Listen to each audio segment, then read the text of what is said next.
It seems that you have met your end. What a pity. I don't feel too bad about it, though. After all, if it weren't me, it would have just been one of the others, I guess.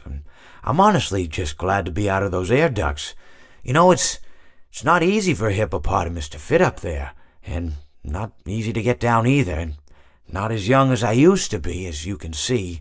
I used to be able to do all sorts of things. You're young, you're vibrant, you have that sort of pep in your step. It reminds me of a conversation I was having with one of my good friends, Orville. We were having a nice picnic one day. I believe it was summer. No, perhaps it was it the fall? Yes. It was the fall because the leaves had turned already. But I said to Orville, I says, Orville, I have a story to tell you. And Orville looked at me, kind of odd and said, what's it about? I said to him, not every story has to be about something, Orville. Sometimes a person just wants to talk. Why does everything have to be a story? I said to him.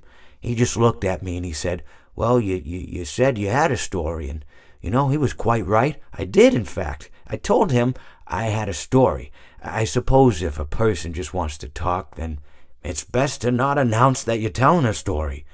Telling a story does come with its own pressures and expectations, I suppose. After all, if you're just talking to a friend, and there's no more expectations than if you were talking into the wind. Words by themselves aren't expected to carry, aren't expected to stick.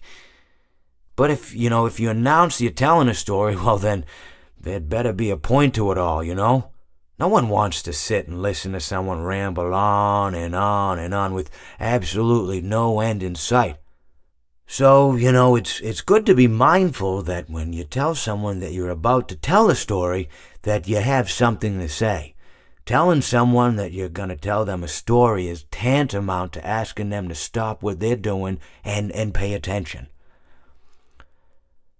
You're basically saying, hey, buddy, stop everything. Stop what you're thinking. I have a solution to everything. And, well, I didn't really have any story to tell. In hindsight, I probably just misspoke when I said that I had a story. I think it would have just been better to tell Orville that I wanted to tell him something rather than tell him that I had a story. But, even then, it might have put too much importance on the whole thing. Either way, it was quite a nice day. I remember that we were drinking tea.